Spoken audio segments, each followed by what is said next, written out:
انہوں نے مجھے ایک کار میں بٹھایا۔ ہم کچھ دیر شہر کے اندر سفر کرتے رہے۔ دوران سفر میرے کانوں میں گلیوں، بازاروں اور موٹر سائیکلوں اور رکشوں کی آوازیں پڑتی رہیں۔ مجھے ہتھ کڑی لگا دی گئی تھی، زنجیر سے باندھ دیا گیا تھا اور میرے سر اور چہرے کو غلاف سے ڈھانک دیا گیا تھا۔ اس وقت بہت گرمی تھی۔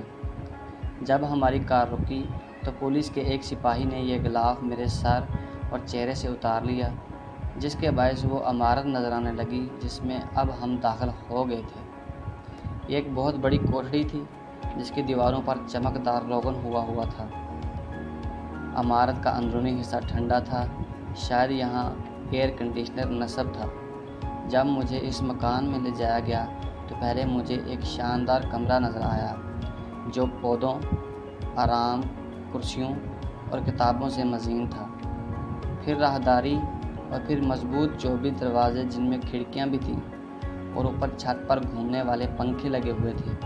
مجھے ایک اور کمرے میں لے جایا گیا اور انتظار کرنے کی ہدایت کی گئی۔ پولیس کے سپاہی میرے ساتھ ہی بڑی لمبی چوبی نشست پر بیٹھ گئے۔ تھوڑی ہی دیر بعد دروازہ کھلا، ایک امریکی داخل ہوا اور سر تاپا میرا معائنہ کرنے لگا۔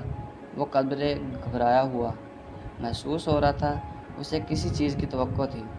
شاید وہ اس لیے حیران تھا، اس سے زیادہ یورپی معلوم ہو رہا تھا۔ حالانکہ میں میلا کچیلا اور گندا مندہ تھا اور میں نے اپنی داڑھی بھی نہیں بنائی تھی۔ میرے کپڑے بھی دھلے ہوئے نہیں تھے، لیکن پھر بھی میری رنگت سفید تھی۔ اس نے بلند آواز سے کہا، تو یہ ہے وہ شخص جو خود کو جرمن کہتا ہے۔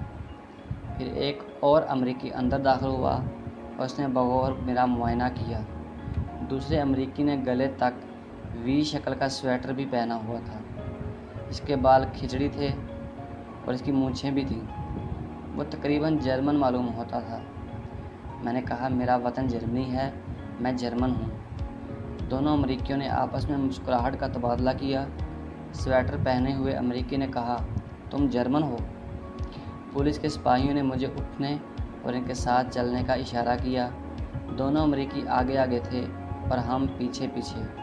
مجھے ایک تفتیشی کمرے میں لے جایا گیا جہاں 3 کرسیاں اور ایک میز موجود تھی۔ میں ابھی تک زنجیروں میں بندھا ہوا تھا اور پہرے داروں کے پاس مشین گنیں تھیں۔ بعد میں مجھے خیال آیا، ممکن ہے کہ امریکی مجھ سے خوفزدہ ہوں، کہیں میں ان پر حملہ نہ کر دوں۔ میں تو صرف یہی چاہتا تھا کہ مجھے یہ معلوم ہو جائے کہ میں گھر واپس جا سکتا ہوں۔ جہاں تک میرا تعلق تھا، اگر مجھے ترکی بھی بھیج دیتے تو میرے لیے بہت ہوتا۔ مجھے ابھی تک یقین تھا کہ وہ مجھ سے چند محض سوالات پوچھنا چاہتے ہیں اور پھر مجھے جانے دیں گے۔ سویٹر میں ملبوس شخص نے اپنی آستینیں چڑھائیں اور مجھ سے پوچھ گچھ شروع کر دی۔ اس کے سوالات وہی تھے جو اس سے پہلے پاکستانی پولیس مجھ سے پوچھتی رہی تھی، لیکن اس وقت ان کے سوالات زیادہ بہتر طور پر سمجھ سکتا تھا۔ تمہارا نام، تمہاری عمر، تمہارا پیشہ، تم پاکستان کب آئے؟ یہ تمام معلومات ان کے سامنے رکھے ہوئے میرے پاسپورٹ اور ہوائی جہاز کے ٹکٹ میں درج تھیں۔ پھر امریکی یہ معلوم کرنے کے خواہش مند تھے کہ میں پاکستان میں ہی کیوں آیا۔ میں نے انہیں یہ بتانے کی کوشش کی کہ میں قرآن فہمی کا طالب علم تھا اور لاہور میں واقع مرکز اسلامی میں داخلہ لینا چاہتا تھا، لیکن انہوں نے میری درخواست اس بنا پر مسترد کر دی کہ اس وقت یہاں غیر ملکیوں کا داخلہ بہت ہی خطرناک ہے، کیونکہ امریکیوں نے افغانستان پر حملہ کر دیا ہے۔ لیکن میں نے یہ بات امریکیوں کو نہیں بتائی۔ جب مرکز اسلامی کی طرف سے میری درخواست مسترد ہو گئی تو فوری طور پر تو مجھے بہت پریشانی ہوئی، لیکن میں واپس نہیں جانا چاہتا تھا۔ میں نے برمن میں موجود کچھ مبلغوں سے سنا تھا کہ پاکستان میں قرآن فہمی کے طالب علم چھوٹی چھوٹی جماعتوں کی شکل میں مختلف مساجد کا دورہ کرتے ہیں۔ میں نے امریکیوں کو بتایا کہ میں ان جماعتوں میں شامل ہونے کا خواہش مند تھا۔ پھر اس نے مجھ سے یہ معلوم کرنا چاہا کہ 2 ماہ پہلے اپنی پاکستان آمد سے اب تک میری مصروفیات کیا رہی تھیں۔ میں ابھی بھی انگریزی صحیح نہیں بول سکتا تھا۔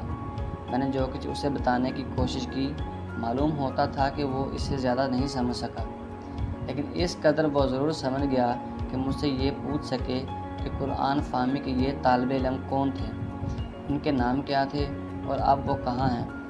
اس کے متعلق میں نے لا علمی کا اظہار کیا۔ میں نے اسے مزید بتایا کہ نئے طالب علم ان جماعتوں میں شامل ہوتے اور پرانے طالب علم اپنی راہ لیتے ہیں۔ میں نے اسے اپنے دوست محمد کے متعلق بھی بتایا، جسے میں نے اس وقت سے نہیں دیکھا تھا جب مجھے پشاور میں چھان بین اور تفتیش کے لیے بس سے اتارا گیا تھا۔ اس نے محمد کے متعلق بھی پوچھا۔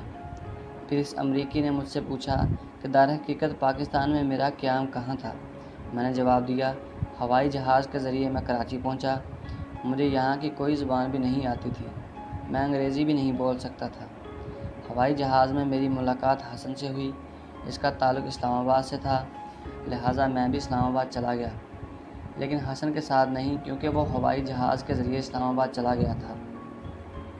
اس امریکی نے دوبارہ پوچھا، تو پھر کیا تم بس یا ریل گاڑی کے ذریعے اسلام آباد گئے؟ میں نے جواب دیا، میں نے ہوائی جہاز کا نیا ٹکٹ خریدا اور اسلام آباد ہوائی جہاز کے ذریعے ہی چلا گیا، لیکن حسن مجھے وہاں نہیں ملا۔ اس نے جو ٹیلی فون نمبر مجھے دیا تھا وہ صحیح نہیں تھا۔ پھر میں لاہور مرکز اسلامی گیا، لیکن انہوں نے ایک غیر ملکی جرمن شہری کے داخلے کو اپنے لیے خطرناک قرار دے دیا۔ پھر میں دوبارہ اسلام آباد چلا گیا، وہاں میری ملاقات محمد سے ہوئی۔ ہم دونوں مساجد میں سو جاتے، قرآن کی تعلیم حاصل کرتے، ہم نے حدیث کا علم بھی حاصل کیا۔ پاکستانی پولیس کے ایک سپاہی نے اپنے سر کو جنبش دی۔ پھر ہم ریل گاڑی کے ذریعے پشاور چلے گئے۔ امریکی نے اپنی جرح جاری رکھی۔ بریمن میں میری مصروفیات کیا تھیں مجھے نہیں معلوم کہ وہ یہ کیوں معلوم کرنا چاہتا تھا۔ بہرحال میں نے کسی نہ کسی طرح اسے اس سوال کا جواب دے دیا۔ میں بریمن میں اپنے والدین کے گھر رہتا ہوں۔ میں بحری جہازوں کے متعلق پڑھتا ہوں، پھر میں قرآن کا مطالعہ کرتا ہوں۔ ترکی کی ایک خاتون کے ساتھ میری شادی ہوئی ہے، اس لیے میں قرآنی تعلیم حاصل کرنا چاہتا تھا۔ میں نے نہایت فخر کے ساتھ اپنی انگلی پر پہنی ہوئی شادی کی انگوٹھی اسے دکھائی۔ اچانک اس امریکی نے پوچھا، کیا تم دہشت گرد ہو؟ میں نے جواب دیا، دہشت گرد نہیں، میں تو جرمن ہوں۔ میں ترک شہری ہوں، لیکن میں جرمنی میں رہتا ہوں۔ میں جرمنی کے شہر بریمن میں پیدا ہوا۔ کیا تم اسامہ کو جانتے ہو؟ میرا جواب نفی میں تھا۔ بتاؤ اسامہ کہاں ہے؟ مجھے نہیں معلوم۔ مجھے اسامہ کے متعلق بتا دو، میں تمہیں آزاد کر دوں گا۔ نہیں، مجھے کچھ نہیں معلوم۔ پاکستانی پولیس کے سپاہی نے مجھے دیگر قیدیوں کے ہمراہ واپس کوٹھڑی میں پہنچا دیا۔ ہم وہاں کئی دنوں تک رہے۔ پھر کچھ پاکستانی فوجی وہاں آئے، ان کا کمانڈر شاید جنرل کے عہدے کا افسر تھا، ایک پستہ قد فربا شخص تھا۔